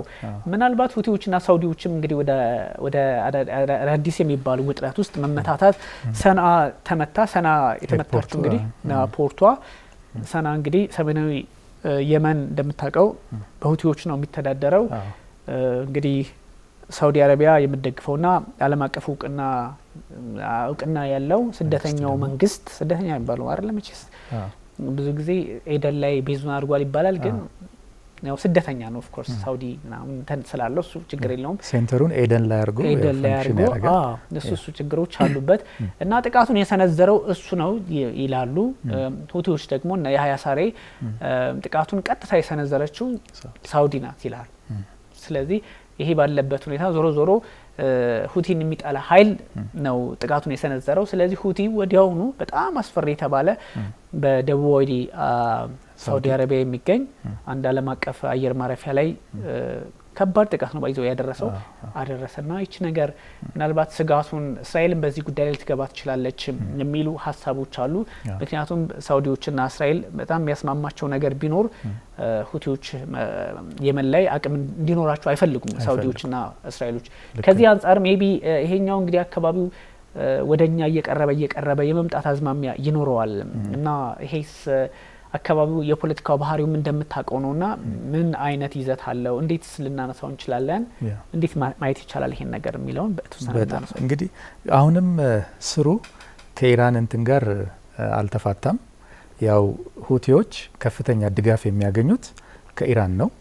አሁንም የሰንዓ ውስጥ ያለው ኤርፖርት የማኮብኮቢያ አስፓልቱ እየተመታ ያለው ከኢራን ወታደራዊ አዛዦችንም ይዞ እየመጣ የነበረ አውሮፕላን ስላለ ነው የሚሉት። ይሄ ኤደን ላይ የተቀመጠው አስተዳደር ሁቲዎች ባይቀበሉትም ይሲ አሁን ይሄ ምን ይፈጥርብናል? ሳውዲም እንዲህ የመን ውስጥ ጦርነት ውስጥ ከተገባ ፊት ለፊት የመዋጋት እኮ አቅም ላይኖራቸው ይችላሉ ሁቲዎቹ። ትልቅ ሀገር ናት ሳውዲ፣ የሌላት የመሳሪያ አይነት የለም። ሀብት በሽ ነው፣ ፔትሮ ዶላር በሽ ናቸው እና ፊት ለፊት ላይ ገጥሟቸው ይችላሉ። ዘ ኦንሊ ቲንግ ዘይ ካን ዱ ያው ጌሙን ስማርትሊ መጫወት ነው። ኢኮኖሚክ ጫና መፍጠር በቀይ ባህር ላይ ያው በስተቀይ ባህር በኩል የነዳጅ ማስተላለፊያ መስመር አላቸው ሳውዲዎች፣ በዛ ይሸጣሉ። እነሱን በመምታት በድሮን በማጥቃት በሚሳኤል በማጥቃት ሳውዲ አረቢያን ጫና ውስጥ ሊከቷቸው ይችላሉ። ግን በሁቲዎቹና በሳውዲ ብቻ አያበቃም ይሄ ችግር። ይሄ ባብል መንደብን የሚዘጋው ከሆነ ጭራሽ በቃ ዓለም ላይ ያለው የኢኮኖሚ ችግር አሁን ያለፍንበት ያለው መከራ ላይ ሌላ መከራ ማለት ነው። እሳቱ ላይ ነዳጅ ማርከፍከፍ ነው የሚሆነው እና እነዚህ ሀገራት ስቲል የኢራን ችግር እስካልተፈታ ድረስ ጊዜ እየጠበቀ የሚፈነዳ ፈንጂ ነው የሁቲዎቹ ጉዳይ እና ልክ ኢራን ሆርሙዝን ይዛ ምዕራባውያንን እየተገዳደረች እንዳለች ሁቲዎቹም ባቤል መንደብ በጣም ጠባብ መስመር ናት። በዛ ደግሞ የሚያልፍ ኢኮኖሚክ እንቅስቃሴን ከገቱት ዓለም አቀፍ ችግር ይፈጠራል። በተለይ ደግሞ ወደኛም ዳይሬክትሊ ይመጣል፣ ወደ ኢትዮጵያም ይመጣል። እንግዲህ በጅቡቲ ነው እኛ 90% በላይ ሸቀጦችን የምናስገባ የምናስወጣው እና ያ ተዘጋ ማለት የምናስገባቸው መድኃኒቶች የምናስገባቸው ግብአቶች ላይ እጥረት ይፈጥራል። አሁን ያለ ኢንፍሌሽን ላይ ተጨማሪ እሳቱ ላይ ነዳጅ ያርከፈክፋል። አሁን በመንግስት ራሱ በመንግስት የስታቲስቲክስ መስሪያ ቤት እሱን ራሱ ብናየው የኢራን ችግር ወደ ሲንግል ዲጂት ያስገባነውን ኢንፍሌሽን ሬት ወደ ደብል ዲጂት ከፍ አረገው ይላል መንግስት ራሱ። የመንግስት ስታቲስቲክስ ባለስልጣን ወደ 9% አውርጄ የነበረውን ከ4 ወር ከ5 ወር በፊት አሁን 13% ከፍ አለ። ይሄ የሆርሙዝ ነው እንዲያደርገው። አሁን ደግሞ እዚህ ወደ ባብል መንደብ ከመጣ በጣም አስቸጋሪ ነው። እንዲህ ሲሆን ደግሞ ሀገራቱ ዝም ይላሉ ወይ? አስቸጋሪ ነው። ኢትዮጵያ ከዚህ በፊት እንዳነሳ ነው የባህር ኃይል አላት እዛው የሚንቀሳቀስ ቀይ ባህርና እዚህ ህንድ ውቅያኖስ አካባቢ ላይ አለ እና የኛ መርከብ የሚጠቃ ከሆነ የሌሎች ሀገራትን መርከብ የሚጠቃ ከሆነ ወደ ጉልበት ወደ ጦርነት ውስጥ ከገባን ያለውን የመካከለኛው ምስራቅ ችግር ከድጡ ወደ ማጡ ይዞት ይሄዳል እና ከባድ ነው። ይሄ ወደኛ እኛንም የሚነካ በጣም አስቸጋሪ ሰርከምስታንስ ነው ቢኒ። ሁቲዎች ደግሞ አላማቸው ሳውዲን ብቻ መምታት ተነካውም ብቻ ሳይሆን እዚህ አካባቢ እንዳልከው ይሄ ከበብአን መንደብ ጀምሮ ያለውን እዛ አካባቢ እነሱ በደንብ ስለሚንቀሳቀሱበት በህንድ ውቅያኖስ ከዛም ደግሞ በቀይ ባህርም ላይ እጃቸው ስላለበት እዛ የመንቀሳቀስ እድሉም አላቸው።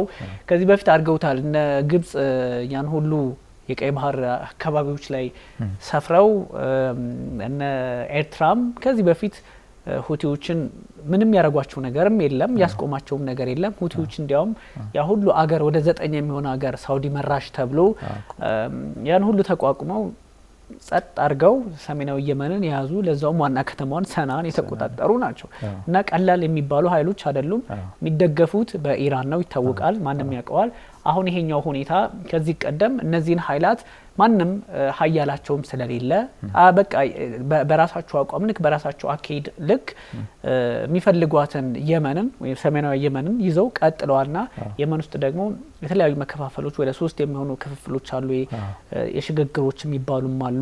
ከአረብ ኤምሬቶችና ከሳውዲ ፖለቲካ አንጻርም እንደዚሁ የተከፈለ መገንጠል የሚፈልጉ ከዛ ሳውዲ የምጣላቸው ወይም ደግሞ አረብ ኤምሬቶች ተደግፋቸዋለች ተብለው የሚታሰቡ አሉና የተመሰቃቀለ ፖለቲካ አለው እዛ አካባቢ። ይሄን ሁሉ ስትመለከት በዚህ ቀደም በበብአል መንደብና በዚህ በቀይ ባህር እስከ ሆርሙዝ ማናው እስከ እንትን የእንትን ሰሜናዊ ቀይ ባህር ላይ ያለው የግብጽ ስዊዝ ካናል እስከሱ ድረስ የተለያዩ ጫናዎች እየተፈጠሩ ባለበት ሁኔታ ያን ያህል ለውጥ ያመጣ ኃይል አልነበረምና አሁን አሜሪካም እንግዲህ ከዚህ ቀደም የተሞከሩትን ሁቲዎችን ማስታገስ የቻለ ኃይል የለም፣ ስለዚህ አዲስ ጉልበት ያስፈልገኛል በሚል የተለያዩ የአፍሪካ ቀንድ ሀገራትን ልታማተርም ትችላለች። የተለያዩ የአፍሪካ ቀንድ ሀገራት ደግሞ የየመንን ህዝብ ጥላቻ ወይም ደግሞ ሁቲ የሚባለውን ኃይል ጥላቻ እንደዚህ ላይሆን ይችላል። ለራስ ጥቅም ሲባል አዲስ ኃይል ከአፍሪካ ቀንድ ተነስቶ ጉልበት ያለው አስፓይሬሽን በቀይ ባህር ፖለቲካ ያለው ፍላጎት ያለው ገብቶ ጥቅሙ እንዲያስከብር ይችላል። ይሄ እንዲህ አይነት ፐርስፔክቲቮች አሉ። ኦብቪስሊ በጣም በአፍሪካ ቀንድ ፖለቲካ ላይ ትኩረት አድርገው የሚሰሩ ሰዎች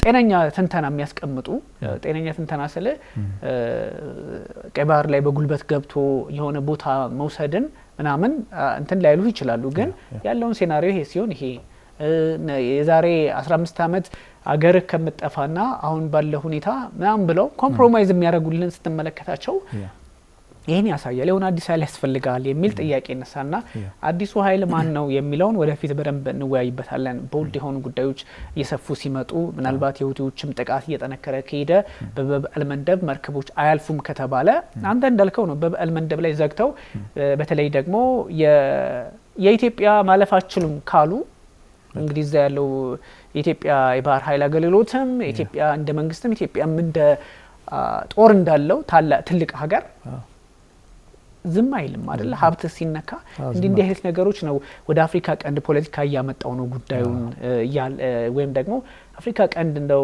ባንልም እንኳን ወደ ቀይ ባህር በትክክል ገብቷል። ያው ኦፍ ኮርስ ቀይ ባህር ሲባል አፍሪካ ቀንድን አለማንሳት አይቻልም። ጅቡቲም የመነካታቸው ነገር አይቀሬ ነው። ጅቡቲ ላይ እዛው ጫፍ ላይ እኮ ነው ያሉት። እዛ ላይ ጥቃት ከተሰነዘረ ብዙ ርቀት መሄድ የማያስፈልጋቸውም እዛው የኤደን ባህረ ሰላጤ ላይ ሆነው የሆነች ነገር ቢፈጽሙ የአሜሪካ ጦር እዚህ ይነካል። የአሜሪካ ጦር መነካቱን ብቻም ሳይሆን ኢትዮጵያስ ብትሆን ጅቡቲ ላይ አላት አይደለ? እንግዲህ ወደብም ተከራየ ነው ምንም ማለት አገልግሎት እናገኛለን በየትኛው መለኪያና አገልግሎታችን ሲነካ አገልግሎቱን እንኳን እንቶ ብንል ሀብታችን መነካቱ አይቀርም። ስለዚህ እንዲህ አይነት ነገሮች መነካካት በዛ ቀጠና ያለውን ጦርነት እያሰፋው ይመጣል። ከዛ ራቅ ብለህ የምትመለከተው ነገር የራስ ጉዳይም ይሆናል። አሁን የራሳችን ጉዳይ አልሆነም ማለት ባይሆንም ይሄኛው ደግሞ የበለጠው ሚሳኤል ቢወነጨፍ ሊደርስብህ ሁላ የሚችልበት ጦርነቱ እየቀረበ ሊመጣ ይችላልና ከዛ አንፃር ሀገራት የቀይ ባህርን ፖለቲካ በምን መንገድ ነው ሊያዩትና ሊመለከቱት የሚለው ብዙዎች እየተነጋገሩበት ያለው ጉዳይ ነውና ሜቢ ሳውዲ አረቢያን ብትሆን ጠንከር ያለ አቋም ያራመደች ነው የሚገኘውና የአሜሪካን አምባሳደር በመንግስታቱ ድርጅት ዋልዝ የሚባሉት እሳቸው ቻይና ለሁቲዎችና ለኢራን አንዳንድ ቁሶች ሲገቡ ጉድ ሲሏቸዋል። ይሄ ዱዋል ዩዝ የሚባለው ለሲቪሊያንም ለወታደርም የሚጠቀሙትን እሱን ሲገቡ ብዙ አልተቆጣጠረችም፣ በበቂ ሁኔታ አልተቆጣጠረችም፣ እንደውም ድጋፍ ታደርጋለች የሚል አይነት ሀሳብ ያለው ነገር ክስ አቅርበዋልና ይህስ እንዴት ልናየው እንችላለን? ወደ ቀይ ባህር ፖለቲካም ጉዳዩን አምጥተን መነጋገር እንችላለን። ሹር ይሄ የቀይ ባህርን ጉዳይ በደንብ የሁቲዎቹ ጉዳይ ወደ ቀይ ባህር መጣ ያደርግና እዚያ አካባቢ ያሉ ሀገሮችን የበለጠ የሚነካቸው ጊዜ እየመጣ ይመስላል።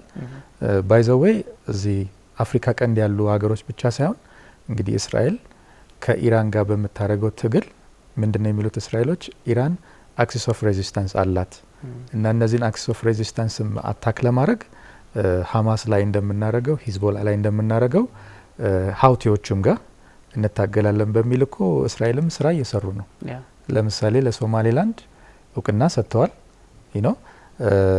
እና ቤዝም ለመመስረት ዳር ተዋለ። እስካሁን አለመመስረቱን በምን እርግጠኛ መሆን እንችላለን? ባንችልም የለም እንዲህ ሀሳብ የለም ይላሉ። ግን እውነት ነው። እዛ መጡ ማለት እስራኤሎች እዚህ ሶማሌላንድ መጡ ማለት ለገልፍ ኦፍ ኤደን በቃ ፊት ለፊት ይታያቸዋል። በዛው መቆጣጠር ይችላሉ። ባቤል መንደብ ሁቲዎቹ የሚያጠቁት ከእስራኤል ጋር ግንኙነት ያላቸው መርከቦች ከምዕራባውያን ጋር ግንኙነት ያላቸው መርከቦች ስለሚባል በዛ በኩል እንደዛ ከእስራኤልም ጋር ሊያገናኘው ይችላል። እዚህ ያሉትም ሀገራት እንግዲህ ዝም ላይሉ እኮ ይችላሉ። ያው በጥንቃቄ መካሄድ አለበት።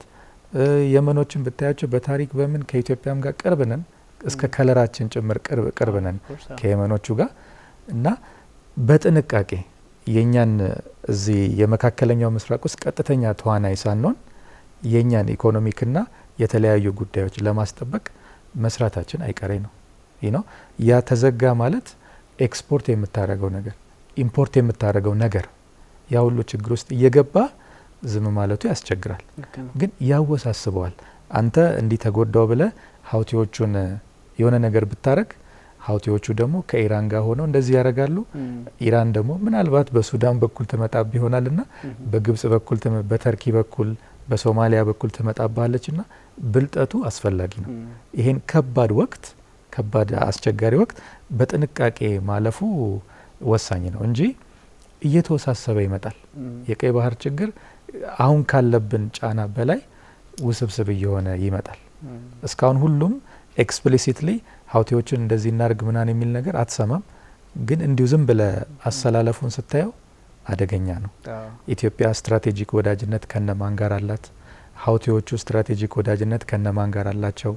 መካከል ይሄ አፍሪካ ቀንድ ውስጥ ያሉም ኃይሎች ኢንተርናል ፓወርስ እና የጎረቤት ሀገራትንም ስታይ የሆነ ነገር ቢፈጠር ማን እንዴት አሰላለፉን ስታየው አደገኛ ነው በጣም። ይሄ አፍሪካ ቀንድ አሁን ደህና ነው እንጂ በድርቅ የተጎዳ ኢኮኖሚውም አስቸጋሪ ሁኔታ ውስጥ የነበረ በጦርነት የተጎዳ አካባቢ ነው። ይሄ እንዲያገግም በብልጠት በሚሰራበት ጊዜ ሌላ ደግሞ ሪጂናል ውጥንቅጥ ውስጥ ከገባን በጣም ከባድ ነው የሚሆነው። ኢኮኖሚ ዋጋ፣ ሰብአዊ ዋጋ የሚያስከፍለን ትልቅ ችግር ይሆናል። ቢኒ አሰላለፉ ትንሽ ዴንጀረስ ነው፣ አደገኛ ነው። በቅድም ቀደም ሲል የኢትዮጵያ የውጭ ፖሊሲዋ አካሄዷም ከሁሉም ጋር መስራት ነው የሚለው እንደዚህ አይነት መጥፎ ጊዜያት ሲመጡ ግራ ቀኝ ለመመልከትም እድል ይፈጥራል። ያ ማለት በጭፍን ጥቅም ለማስከበር ወይም ደግሞ በጭፍን የሚደረጉ ነገሮች እንደማይኖሩ ግልጽ ነው። ግን እንዳልከው አፍተር ኦል አፍሪካ ቀንድ ላይ ያለን ከመሆናችን አንጻር በመካከለኛው ምስራቅ የተለያዩ ወዳጆች በተለያየ የፖለቲካ ጽንፍ ውስጥም ሆነው ቢሆን ከነዛ ሀገራት ጋር ከሁለቱም ጋር የምንሰራ ነን ይታወቃል። እንግዲህ በመንግስት ደረጃ ነው እንዲህ አይነት ነገሮች ውክልና በቃ። ስለዚህ ከነ አረብ ኤሚሬቶች ጋር ያለን ግንኙነት ይታወቃል። ከነ ካታር ጋር ያለን ከሳውዲዎቹም ከገልፎች ጋር ሁሉም ጋር እንሰራለን እንደሚታወቀው። ኢራንም ጋር አብሮ እንሰራ የኢትዮጵያ መንግስት ይሰራል፣ እንደ ህዝብም አብሮ ይሰራል፣ ከእስራኤልም ጋር ይሰራል። ኢትዮጵያ እንደዚህ አይነት አካሄድ አላትና በእንደዚህ አይነቶቹ አጋጣሚዎች እንግዲህ ወይ ከኛ ጋር ትሆናለህ ካልሆነ ትሄዳለህ አይነቱ የነ ቡሽ ዘመን አይነት ነገር የሚመጣ ከሆነም ጥቅሞን አሰላስላ ወይም ደግሞ ካሰላች በኋላ በቀይ ባህር ፖለቲካ ላይ የትኛውን ብመርጥ አሁን ካለው ከቀይ ባህር ፍላጎትና ያው የባህር በር ከማግኘት ፖለቲካ ጋር የትኛውን ብመርጥ ይጠቅመኛል ከሚለው ጋር ፖለቲካውን አብራ ልትሰራ ትችላለች እንጂ አሁን ባለው ሁኔታ እንዳልከው እዚህ ምዛም አንዱን ደግፎ የመቆም ነገር የለም። እንደዛም ፖሊሲያችንም አይደለም።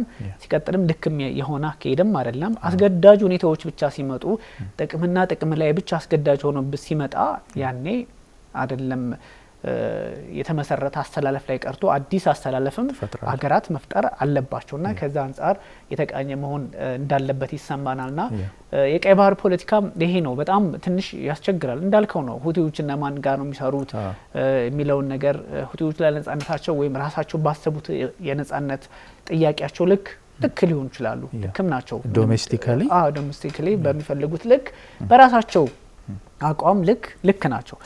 ከዛም ሲወጣ ደግሞ ልክ ናቸው ብሎ የሚያስባቸው ኮሚኒቲ አለ፣ ህዝብ አለ፣ ቢደግፋቸው አለ። ኢራን ማሳያ ናት። ከዛ ውጭ ደግሞ ልክ አይደሉም ብሎ እንደነ ሳውዲ ያሉት ከዚህ ቀደም እነ አረብ ኤሚሬቶችም እንደዚህ 9 ሀገራት አሜሪካ እነ ግብጽ ሳይቀሩ ደብድበዋቸዋል ልክ አይደለም ብሎ። አሁን ምን ላይ ነው ያሉት የሚለው እንዳለ ሆኖ ማለት ነውና ወደ ቀይ ባህር ፖለቲካ ሲመጣ ጠላት የነበረ ወዳጅ ይሆናል። ለምሳሌ ግልጽ የሆነ አቋም አላት በብዙ መንገድና ኢትዮጵያን በተመለከተ አንድ ነገሮች የሚያስቁ ነገሮች ምንም ይሁን የኢትዮጵያ ነገር ለሷ እንደ ስጋት የምትቆጥር ሀገር የሆነች መታለችና አሰፋሪ ነው። ኦብቪየስሊ ቀደም ሲል በነበሩ ጊዜያትም ያው ለሺህ ዘመናት የቆየ ነው ይታወቃል። እንዲህ አይነት ባለበት ሁኔታ ቀይ ባህር ላይ ግን አቅም ቢስ ሆነው የሚቀጥሉ ከሆነ ስለሆኑ ነው ባይዞ ይሄ ከግብጽ ፖለቲካ ከምናምን አይነት አያይዘኑ ሳይሆን ቀይ ባህር ላይ ሁቲ እንደፈለገ ሲሆን በዛ ከ2014 በፍረንች አቆጣጠር ጀምሮ እነሱ እስኪተውት ድረስ ከ21 እስከ 22 አካባቢ 2019 ምናምን ድረስ እሱ ድረስ በነበረው አላስቆሟቸውም ነበር። ሶ አሁን ደግሞ እንደዚህ አይነት ውጥረት ከመጣ የግብጽም ስዊዝ ቦይ ታቃለ ጥቃት ሲሰነዘር በዚህኛው በጋዛው ጦርነት አማካኝነት እንኳን ማለፍ አይቻልም ሲባል እስከ 60% ገቢያቸው ከሆርሙዝ ሰርጥ የሚያገኙትን ቀንሶባቸው ነበር በስዊዝ ካናል የሚያገኙትን ስለዚህ ደግሞ ይሄ ሙሉ ጦርነት ከሆነ ስዊዝ ካናል የሚባለው ጥቅማቸው ጫና ውስጥ ይገባልና ኢቨን ካይሮ ከአዲስ አበባ ጋር ለሰራ የሚችልበት የፖለቲካ ሁኔታም ሊፈጠር ይችላል በጣም ይሄ በቃ የማይገመት የፖለቲካ አውድ ነው ያለው ዓለም ላይ በተለይ ቀይ ባህር ላይ የሚለውን ለማንሳት ነው ፖለቲክስ ላይ አቋራጥኩ ይቅርታና ፖለቲካን በሚመለከት አንድ መርህ አለው ሁሉም ፕሮፌሽን መርህ አለው አይደለ የሚገዛበት መርህ አለው ፖለቲካን በሚመለከት በሀገራት ግንኙነት ውስጥ ዘላቂ ወዳጅ የለም ዘላቂ ጠላት የለም በዘላቂነት ያለው ብሔራዊ ጥቅም ነው በዚህ ፕሪንሲፕል መሰረት ሀገራት አሰላለፋቸውን ሊቀያየሩ ይችላሉ በደንብ ልክ ነው አዎ ከሱ አንፃርም ማየት ያስፈልጋል ኢትዮጵያም በእንደዚህ አይነት ጉዳዮች ላይ የብዙ ዘመን ታሪክም ስላለን እንዲህ አይነት ነገሮች ወዳጆቻችን ጠላት ሆነው ጠላቶቻችን ወዳጅ ሆነው የቅርብ እንኳን የእንግሊዞችና የጣሊያንን ጉዳይ ቅድም ባነሳው ልክ ኃይለ ሥላሴን ካመጧቸው በኋላ ከዛ ከመጡ በኋላ ደግሞ ሌላ ከዛ ኃይለ ሥላሴ ሶስተኛ ኃይል የፈለጉበትና ፖለቲካ የተሰራበትን መንገድ ታስታውሳለና ብዙ ነገሮች እንዳልከው እንትን ይፈልጋል እኔ እንዲያውም ካነሳው አይቀር ይሄ የአጼ ኃይለ ሥላሴ ጉዳይ በ19 የእስራኤል እውቅና ጊዜ እና እስራኤል እውቅና ጊዜ ለእስራኤል እንግዲህ ያለው ናሬሽን ታቃለ የሰለሞኒክ ከሚባለው ከምን አንፃርና ኃይለ ሥላሴ ምንድነው ሊያረጉ የሚችሉት የሚለው ዝም ብለህ እንጂ ታስበው በቃ ፕሮሳይል ሆነው በብዙ ነገሮች ይቀጥላሉ ነው ግን በ1948 እንግዲህ በነበረው የዩኤንጂ ጉባኤ ላይ ጧት ላይ ድምጽ ሊሰጥ ሲል እሳቸው ይሄ ነገር ድምጽ ባልሰጥ ይሻለኛል ብለው መቅረት ቀሩ ከዛ አጋጣሚው ስብሰባው ተቀየረና ከሳቱን መግባት አለባቸው ገቡ ከዛ ማንንም አላማከሩ ራሳቸውን አማከሩ አብስቴን አረጉ ድምጽ ታቅበው አረጉና እንደዚህ አይነት በዛ እሳት ፖለቲካ ላይ ስማርት የሆነ መንገድ የሚከተሉ መሪዎች ነበሩን በፊትም አሁን ወደፊትም ይኖረናል አሁንም አለን በዛ ልክ እንደ ሀገር ግራቀኝ የሚመለከት ነው ይሄ በስሜት አክቲቪስቶች በሚያረጉት ነገር አሁን እኮ አስቸጋሪ ሆኗል እኮ የመካከለኛው ምስራቅ ፖለቲካ እኮ ትክክለኛ ሐሳብ መስጠት አይደለም እኮ አፕሪሺየት የሚደረገው አንድ ወገናዊ ወይ እስራኤልን ደግፈ ስለ እስራኤል ጀብዱ ማውራት አለብህ ወይ ኢራንን ደግፈ ስለ ኢራን ጀብዱ ማውራት አለብህ ወይ ደግሞ አንደኛው የመታውን መደበቅ አለብህ እንደዛ የሆነ እሳት የሆነ ፖለቲካ ነው ያለው ኢቭን ለጋዜጠኞች ፍትሃዊ ሆነን እንሰራለን ለምንል ጋዜጠኞች ፈተና የሆነ አካባቢ ነውና ትንታኔ ኦነስት አይሆንም በቃ ለምሳሌ አሁን ቴህራን ተመታች ብትል ቴህራን ቴልአቪቭ ውስጥ ገብታ ያወደመችውን ለምን አልነገርከንም ይላል ኦፍ ኮርስ እንደ መጠየቅም ትክክል ነው እንደ ጋዜጠኛም እንደዛ ማድረግ አለብህ ግን ከዛ በኩል ድብቅ ከሆነስ ይደብቁባል አንደኛ እስራኤል ላይ ያለው ፖሊሲ ይታወቃል ሁለተኛ ደግሞ ኢራንም እዛ ላይ ያደረሰችውን ጉዳት ትሬስ አርጋ በደንብ ካልነገረች የተፈጠረው ተብሏል ብለን ነው የምትቀጥለውና በዘገባ ላይ እንኳን ፈተና ነው የመካከለኛው ምስራቅ ፖለቲካ ላይና የሀገር ጉዳይ ሲሆን የጥቅም ጉዳይ ሀገር ምናምን እንኳን ልቶ የሚል ሰው ቢኖር የእለት ጉርሱን ነገር ሲሆንበት አይደለም ከሰው ፍጡር ጋር የሆነ ጥምረት ፈጥሮ ሰው ካልሆነ ነገርም ጋር ቢሆን ጥምረት ፈጥረ የለት ጉርስ ልታሳካት ፈልጋለህና የሰው ባህሪም ነውና ከዛ አንፃር እንዲታይ ነው አም ሹር ኢትዮጵያ የምትራመድባቸው ስቴፕ ሁሉ ትክክለኛ እንደሆኑ ነው የሚሰማኝ በጥንቃቄ እንደሚኬዳ አገሬ ስለሆነች ወይ ምናምን ሳይሆን የምንሄድበት መንገድ ስለማይሆነውና ይሄ ነው ከኢራን ፐርስፔክቲቭ በሆን ምንድነው የሚሰማኝ ብዬ ጠይቄ ያቃለው ከሌሎቹ ደግሞ ቢሆን ምንድነው የሚሰማኝ ከእስራኤል ወገን ምናምን ብዬ ብዙ ጊዜ ጠይቄ ያቃለውና ሁለቱንም ስትመለከት ሁለቱም ጋር የመስራት የተከፈተ ዲፕሎማሲ ነው የማየውና እሱን ማጠናከር ግን ደግሞ በቀይ ባህር ፖለቲካ ላይ ጠንክሮ የሚመጣ ነገር ካለ መስመር ይዞ ቀይ መስመራችን ነው ማስከበር ተችላልህ ነው ሜቢ በመጨረሻም የሩሲያና የቻይና ሰሞነኛ ምላሾችም አሉ እንደው ረገብ ያሉ ቢመስሉም ጠቅላላ ካለው የዓለም ፖለቲካ አንፃርም የሁለቱም ግዙፍ ኃይላት ጉዳዮችንም ማንሳት ይተበቅበናል ከዚህ ከሚድል ኢስትና ከሳውዲዎችም ከሁሉም አንፃር ልክ ነው እንደ አጠቃላይ ሩሲያና ቻይና ይሄ ተባብሶ ያገረሸውን ጦርነት እያወገዙ ነው። አሜሪካውያን እንደዚህ ማባባሳቸው ኢራንም ምላሽ እየሰጡ መሄዳቸው ሜሞራንደም ኦፍ አንደርስታንዲንጉ እንዳይሳካ እንቅፋት ይሆናል ብለው ራሻም ቻይናም እየተባባሰ የመጣውን ጦርነት አውግዘው ወደ ውይይት እንዲመለሱ ወደ ዲስካሌሽን እንዲመለሱ መግለጫ እየሰጡ ነው ሁለቱም ሀገራት። በተለይ ቻይናን በሚመለከት ካየው የአሜሪካ ውሳኔ ሆርሙዝ ስትሬት ሌሎች 20% ወይም አሜሪካ ውስጥ ኢንቨስት እያደረጉ ያልፋሉ አሉ እንጂ የኢራን ፖርቶችን ግን ብሎክ ማድረግ ሳይጀምሩም አይቀሩም። ብሎክ እናደርገዋለን ብለዋልና ድብደባውም ስለቀጠለ ይሄ ቀጥታ ከቻይና ጋር ችግር ውስጥ ነው የሚከታቸው። በጣም አስቸጋሪ ነው የሚሆነው። ብዙ ወደ 50% ወደ ቻይና የሚሄድ ነዳጅና ጋዝ እኮ ከኢራን ነው የሚባለው እና ይነካቸዋል። እስካሁን ድረስ በሪዘርቭ ያላቸውን ነዳጅ እየተጠቀሙ እና በሶላር በግሪን ኢነርጂ ኢንዱስትሪዎቻቸውን ፓወር እየሰጡ ቀጥለዋል።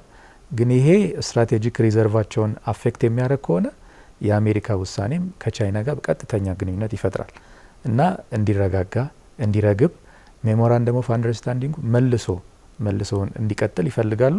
ራሳቸው ዶናልድ ትራምፕ እርምጃ ይወስዳሉ። ከዛ ደግሞ ምን ይላሉ? ኢራን ወደ ድርድር ትመለስ፣ ያለበለዛ ደግሞ ኔክስት ዊክ ጭራሽ ሲቪሊያን ኢንፍራስትራክቸር እንመታለን ይላሉ። ድርድሩን እኮ እያካሄዱት ነበር። እርምጃ አሜሪካ እየወሰደች ቢያንስ እንኳን መርከቦቹ እንትን ቢመቱ እነዛ 3 መርከቦች አካሄዳቸውን እኮ ሳይከፍሉ በተቀመጠላቸው መስመር ማለፍ ይችሉ ነበር እና እርምጃ ይወሰድና አሁን ደግሞ ካልተደራደራችሁ እንደገና ሲቪሊያን ኢንፍራስትራክቸር እንመታለን እያሉ ችግር ውስጥ ከተውታል። ቻይኒዞች ይሄ ኢኮኖሚካሊ ይነካቸዋል እና እነሱም እንዲረግብ ነው የሚፈልጉት። አጠቃላይ አቋማቸው ቻይናም ሩሲያም የመካከለኛው ምስራቅ ቀጠና የቀይ ባህርም ቀጠና እየተባባሰ መሄዱን በመቃወም ወደ ስምምነት ወደ ዲስካሌሽን እንዲመለስ ሀሳብ እያቀረቡ ነው ሁለቱም ሀገራት። ቅድም ያነሳውልህ የ90 ደቂቃ ኦፕሬሽን አጠናቀዋል። ሴንትኮም ማዕከላዊ እዙ አጠናቀውታል። ኦብቪስሊ እንደዛ ኤክስ ገጻቸው ላይ ስለጻፉ ነው። 90 ደቂቃውን ከጨረሱ በኋላ ምንድነው የሆነው? ኢራን ወዲያውኑ መግለጫ ሰጥታለች። መግለጫ ስትሰጥ አሁን ስንመለከተው አዳዲስ ከዚህ በፊት የፈቀደቻቸውን እንትኖች የባህር ላይ መስመሮች ሆርሙዝ ላይ ያሉት እንግዲህ በኤምኦዩ አማካኝነት የተከፈቱ ነበሩ። እንደዚሁም ደግሞ ኢንተርናሽናል ናቸው ይሁን ምናምን ብለው የተተውትም ጭምር እነሱንም ተጨማሪ እዘጋለሁ የሚል አቋሟን በመግለጫ መልክ አርጂሲ ይፋ አድርጓልና ይሄኛው አሁን ኢምፓክቱ እንግዲህ ትንሽ አሁን ነዳጁ ምኑም ሰልፎች እንትን ብሎን ነበር አይደለ? የሆነ ሰልፍ ምናምን እንኳን እንደው በቀላሉ ዝም ብለ ስታየው እንትን ብሎ ተመልክተን ነበር በተወሰነ።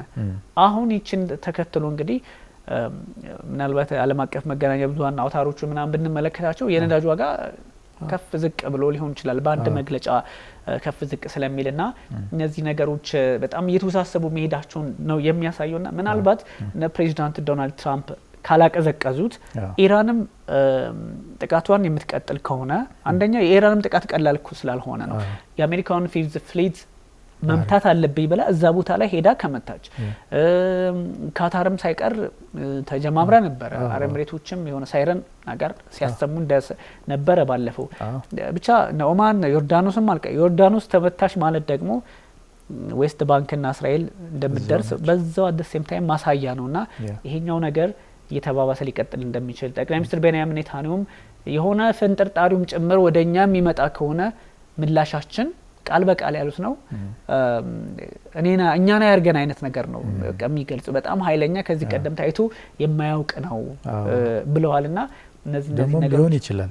አሁን እድሉን ካገኙት እቺ ላይ ካፒታላይዝ ለማድረግ ከፍተኛ ዝግጁነት ይመስላል። ኢቭን ከዩኤኢ ጋር ቀረብ ብሎ መስራት ብቻ ሳይሆን አንዳንድ ነገር ሰማኮ ከኢራን በስተሰሜን ከአዘርባይጃን ሁላ በዛም ሁሉ ፍላጎት ነገር ስላለ እቺን እድል ፍንጥርጣሪ ወደነሱ ከመጣ በጣም ከፍተኛ እርምጃ ሊወስዱ ይችላል ይሆናል። ካፒታላይዝ ሊያደርጉበት ይችላሉ እና እንደዚህ አይነት ስጋት ያለበት ነገር ስለሆነ ተስፋ አድርገንባቸው የነበሩ አንዳንድ ነጥቦችም እኔ አሁን ከተስፋው ይልቅ በእርግጥ እኔ ተስማምቶ እነዚህ ሀገራት እንደው ፊርማውን አስቀምጠውት ሆርሙዝም ተከፍቶ እንቅስቃሴ ቢጀመር ብዙ አሁን ባለው ባህሪያቸው ቴህራንንም ዋሽንግተንንም እኔ አላምንም። አልፈርድብህም። አዎ ብዙ አስቸጋሪ ነው። ልክ ነው። ባታምን አልፈርድም። አዎ እንደዚህ ተለዋጭ ነገሮች አሉ። ምናልባት እንግዲህ ጠቅለል ያለ ጉዳይ ካለ የመጨረሻ ሀሳብ በቃ አንስታቸው ተመሳሳይ ነው። ያ እንግዲህ ውጥረቱ እንደቀጠለ ነው። ኦፍ ኮርስ ቅዳሜ ደግሞ አዳዲስ ነገሮችን ወይ ዲኤስካሌት አድርጎ ወይ ደግሞ ሁኔታው ተባብሶ በእስራኤልና በኢራን መካከልም አዳዲስ ነገሮችን ተመልክተን ወይ ደግሞ ዓለም ላይ ሌላ ነገር ተፈጥሮ በጎ ነገር እንደው ኦብቪየስሊ ቢሆን ዊሽ እንደዚህ አይነት ነገሮች ሊፈጠሩ ይችላሉ ብለን እናስባለን። የዛሬውን እናጠናቀቅ። እጅግ አመሰግናለሁ። እኔም አመሰግናለሁ። ኦልራይት ውድ ተመልካቾቻችን ስተከታተሉት የነበረው የኒቢሲ ዓለም አቀፍ ነው። የተለያዩ ሀሳቦችን አንስተናል። በተለይም የመካከለኛው ምስራቅ ጉዳይ ከሆሩንስ ፖለቲካ አንጻር እንደዚሁም ዋሽንግተንና ቴህራን የገቡበት ውጥረት መልኩን እየቀየረ ወደ ባብ አልመንደብ ቀይ ባህርና ወደ ህንድ ውቅያኖስ ፖለቲካ በስፋት መምጣቱን የሚጠቁሙ መረጃዎች እየተመለከትን ይገኛል። ሁቲዎችና ሳውዲ አረቢያዎችም እንደዚሁ ሰጣ ገባ ውስጥ ገብተዋል። ይህ ጉዳይ ወደ ምን ሊወስድ ይችላል? ዓለምስ አንዳንድ ሁኔታዎችን እንዴት ማስታገስ አልቻለችም የሚለውን በስፋት አንስተነዋል። እንደወትሮው ትእዛዙ መሐመድና ቢኒያም ካሴ አብረናችሁ ቆይታ አድርገናል። ቸር ጊዜ ይሁንላችሁ ተመልካቾች።